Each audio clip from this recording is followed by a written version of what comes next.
About the public service efficiency dividend, which, as I understand, is proposed to stay at 2.5% until end of 2017-18, and then 2% 2018-19. So I just wanted some details as to how it's proposed that efficiency dividend is going to be rolled out. Is it going to be applied equally across all agencies?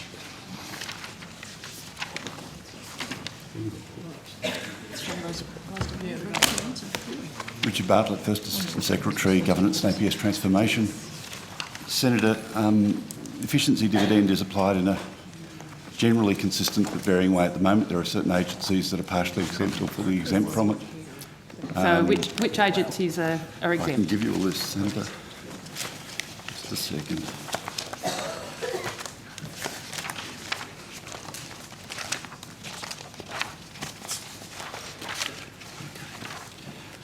The ABC is fully exempt, the SBS is fully exempt, Safe Work Australia is fully exempt, the Office of National Assessments is fully exempt, the Office of the Inspector General of Intelligence and Security is fully exempt, 89% of funding to the Department of Defence is exempt, 88% of funding to the Australian Institute of Marine Science is exempt, 85% of funding to the Australian Nuclear Science and Technology Organisation is exempt, 70% of funding to the Commonwealth Scientific and Industrial Research Organisation is exempt.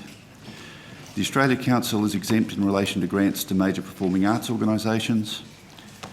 Immigration and Border Protection, there's an exemption in relation to Coastwatch contractual arrangements for surveillance aircraft and helicopters and the import processing charge.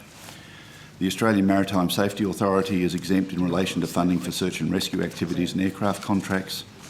And the National Disability Insurance Agency is exempt in relation to funding for the Reasonable and Necessary Care and Support for Participants program and the Sector Development and Support program. Okay, so with the how it's being applied to the CSIRO, so 70% of funding to CSIRO is exempt, you just said, so how does that work? So that means that 30% of funding there would be a cut? 30% of funding would attract the efficiency dividend. The efficiency dividend. So, sorry, just while that's correct, ministers do have discretion to apply the efficiency dividend across their portfolio. Yeah, of course. So how does that work then? If that's being, so you have this, you budgeted to have the efficiency dividend that's based on a cut to funding across the board, and as we said, with these agencies that are exempt. So how would it work then for the minister to have that discretion? So the minister in his portfolio would still need to find that actual equivalent dollar amount to the efficiency dividend, but has the discretion, subject to the agreement of the Minister for Finance, to actually apply that across the portfolio. And in terms of CSIRO, given the cuts the big cuts that have been made to CSIRO over previous years, is there any recommendation or indication? I mean, if CSIRO was going to be completely exempt, I would have thought that it would have been 100% exempt in the budget papers. So in terms of process, this particular initiative actually has been provisioned in the contingency reserve, so we haven't been out to agencies yet. What will happen is post-budget, which is standard practice, we go out to agencies, we issue an estimates memorandum, ask them to complete the relevant workbook. So it's a workbook where they will actually look at their appropriations, do their calculations. It's normally part of that process if a minister wants to seek the agreement from the Minister for Finance to actually just apply the efficiency dividend across other parts of the portfolio, that would happen then. So in other parts of science, then they would be hit harder in order to save CSIRO from being subject to 30% funding. So Senator, let's be clear about this. It's pretty clear the way the exemptions that have just been read out have been read out, that what happens is administrative activity is largely subject to the efficiency dividend, and that in this particular case my understanding is CSIRO had a series of scientific activities which are not usually, well, they're not subject to, so that's hence the 70-30. I normally write out to portfolio secretaries asking them to indicate to me, and then our expectation is they work with their minister to tell me how the efficiency dividend is being applied. So there's a point at which we cannot answer your questions because, as the officers have already indicated, we haven't actually gone to that process yet. The macro numbers on the efficiency dividend are known. That's what we do as part of the budget process. The percentage is known, and you will be aware that the measure this year includes us keeping aside a pool of money to reinvest in modernising and streamline public sector administration. So that's a new measure as part of this budget.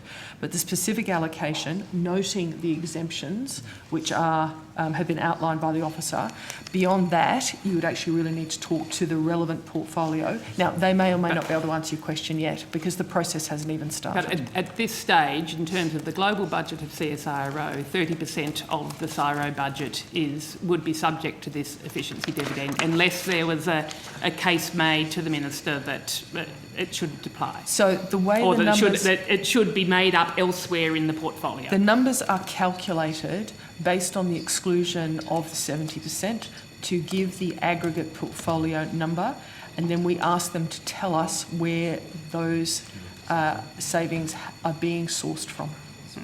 So the default is that would be the cost that would be expected to come, that efficiency dividend would be expected to be coming from that 30% of the funding from CSIRO. That's what your calculations are based on. Yeah, but I think it's important not to use words like default. We calculate the numbers, and then they tell us where it's coming from. And I have seen many pieces of correspondence over the years where people have said, I'm going to take it from here, here and here.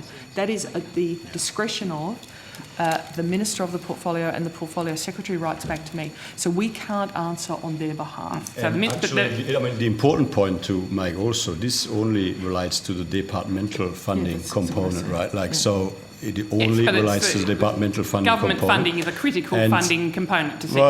Well, but when you say government funding, that is actually both departmental and program. And government funding goes much further than departmental funding. Departmental funding is literally just a small bit that goes into administration. Like program funding, which is also government funding, is what... But that's the 70% that's exempt. Well, so program funding is not subject to the efficiency dividend. But isn't that the 70% that's exempt? I mean, you can't make an assumption... Can I clarify that? Is it the 70% that's exempt is the program funding? No, well, 100% of program funding is exempt, because the efficiency dividend only applies to departmental funding. But and the other point that I would make is that you can't make an assertion in any way, shape or form of which agency this will apply to, because these decisions haven't actually been made. No, but the budget papers presume that 30% of the departmental funding to CSIRO will be subject to the efficiency dividend. Actually, no, Senator, they don't. That's not right. No, they don't. As the officers have indicated, the money, the aggregate number is put aside in one place in the budget. It is not distributed in the budget. We do not make an assumption of where it will fall. That is exactly why the numbers are kept in one place. Aggregate. But the way that aggregate number was developed was based on those assumptions. Otherwise, I can tell you exactly how the number was developed. We've extended the 2.5% efficiency dividend by one further year. So instead of stepping down in, 17-18, we are stepping down a bit lighter, but we're stepping down ultimately into the same destination.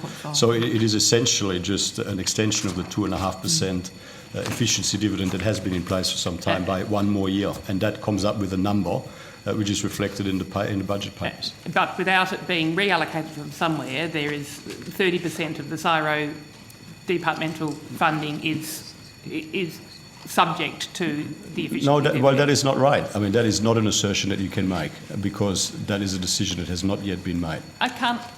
We were just told that 30% of CSIRO funding is not exempt from the efficiency dividend. For the purposes of the calculation of the aggregate quantum.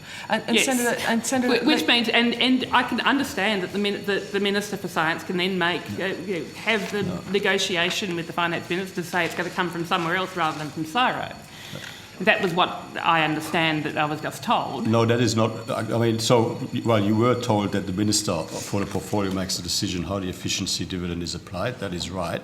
But the important point here is there hasn't been a judgment on individual agencies or on assumptions on how the efficiency dividend would apply to individual agencies. What has been done is relevant departmental funding from right across government on a whole of government basis that obviously there's a dollar amount that reflects the total departmental funding across government. There is a percentage amount which reflects the efficiency dividend, which is 2.5%. That 2.5% efficiency dividend has been extended by 1 more year, and there's a dollar amount that comes out at the bottom. Now, how that is spread across government, there's no ruling out at this stage that efficiency dividend would apply to 30% of the CSIRO funding, because that's what the assumption is. Again, that is not actually something that departmental officials in finance, or indeed the Minister for Finance, can answer.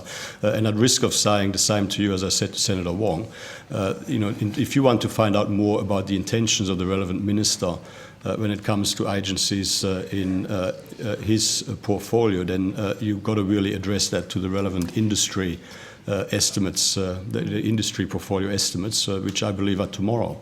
Given the government's supposed focus on science and innovation, was there any consideration given to 100% of CSIRO funding to be exempt from the efficiency dividend?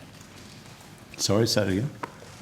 Given the government has got supposedly a focus on science and innovation, was there consideration given to CSIRO being 100% exempt from the efficiency dividend, like the other agencies like the ABC and SBS are 100% exempt? This is not the science and innovation part of the estimates. But it's the efficiency dividend part, which we are told that there are some agencies which are 100% exempt. I would have thought that given the government's focus on science and innovation, there would be a strong case that CSIRO should have been 100% exempt from the efficiency dividend. Well, the efficiency dividend does not apply to CSIRO program funding. But it still applies to 30% of CSIRO's funding. The efficiency dividend across the whole... I'll give you the call so that you wouldn't interrupt the minister and we could get through it. So we'll just deal with Well, his my answer. questions aren't being answered again. We'll just... Senators are not going to interrupt the minister as he endlessly gives I think I've got as much of an answer as I'm going to get. I stand by my previous advice that courtesy is contagious, and you'll get much greater response from the minister if you don't interrupt him. Minister, did you have further things to add? Well, as I've indicated, the efficiency dividend is applied to departmental funding on a whole-of-government basis. There haven't been specific decisions made about individual agencies at this point. Thank you, Minister. Thank you, Chair. That's all right.